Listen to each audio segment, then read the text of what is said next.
at $1.3 million buyers. Last opportunity now. Once, twice, third, final call happening. If you don't know, guys, first home buyer schemes push the property prices higher. This is a part of it. People want to say rich people are pushing property prices higher. Negative gearing's pushing property prices higher. Undersupply, immigration. There's all these sorts of arguments, and guess what? They're all true. But it's also true that first home buyer schemes, which have been around since 2000, when the first home guarantee originally got released by the federal government. We now have fresh data from Cotality, which shows us how much these first home buyer markets are getting affected by the first home guarantee. So what's happened in recent times is the first home guarantee got extended. It's been around for a little while now. Over 250,000 people have taken it up over the course of recent history. But in October, the federal government said, we need to do something for first home buyers because house prices keep going up. Wonder why? So what they do is they extend it and pretend. They make these schemes easier to get. That's why the fog is still around in its various forms. Anyway, what have they done? They've removed income caps. So before, I think the income cap was $200,000 for a couple, if I'm not wrong. So what they've done now is, though you could be earning $400,000 a year as a couple, agree or disagree, but now you get access to the scheme. That has led to a flood of first home buyers coming into the market. What have we seen in the property market? Well, this is where Cotality really digs into the numbers, and they do a really good job. We see a 6.7% increase in prices below the cap. So on the first home guarantee, you've got a price cap. So you can't buy a property, I think it's above $950,000 in Melbourne, and Sydney is $1.5 million. So what they're doing is they're saying, hey, properties below these price caps have increased 6.7% since that time. And above the price caps, they've only gone up 3.6%. So what we have is a nearly doubling of the growth rate, which is massive when you come to think about it. Sydney is the worst. Under the cap, it's plus 4.1%, but over the cap, it's negative 1.1%. So you got a 5%, 5.2% in fact, difference there. Here's another fact. 92% of all suburb markets nationally saw the same pattern. Pretty crazy.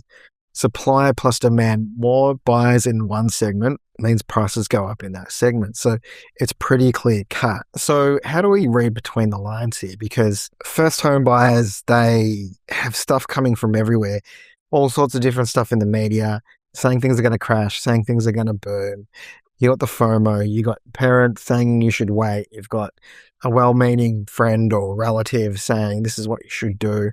It's all super confusing. We can say that, well, I would say that depending on your market, if you're in Perth or Brisbane, that's going to continue doing what Perth or Brisbane has been doing. And if you're in Sydney or Melbourne, it's going to continue to do what Sydney or Melbourne was doing as well. I think we can deduct, if we look in a long enough time horizon, that property prices are going to go up. That's going to tell you something about the place you're going to live and potentially if you should get in now or not.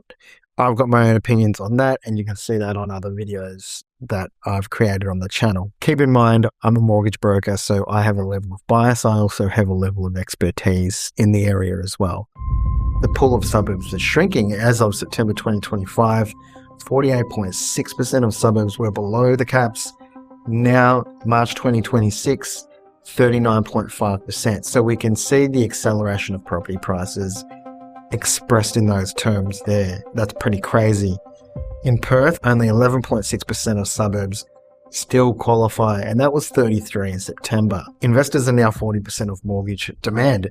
The long-term average is 33. I'm assuming based on the federal budget, it's probably going to go back to 33 or maybe lower. But here's the thing, the pool for first home buyers is getting smaller and smaller and smaller. This is the harsh reality for young people in Australia these days. So here's the rub. Don't get me wrong. These first home buyer schemes are great. I got access to one back in 2009 when I bought my first property. The thing is, it pushes house prices up. And this is hard if you're in a market like Perth or Queensland, where you've seen property prices double over a short period of time. The reality is this is how the money system and the property market works in Australia, and unfortunately people get left behind. What do you do? Well, you got to understand where you stand. The biggest thing that I get from dealing with first home buyers since 2011 in my business as a mortgage broker is that usually they just don't know what their options are. Once they have that information, what they can do with their lending, then they can make a plan. Maybe that is do something straight away. Maybe that is, well, we can't do something yet, but in 12 months' time, for example, we'll be in a position to do something. I think what young people need to do today is to do the same as what young people needed to do 15 years ago. That is to really understand their options. Go to a mortgage broker. They're generally the person who can assess if you can get a loan or not, if you can get access to particular schemes.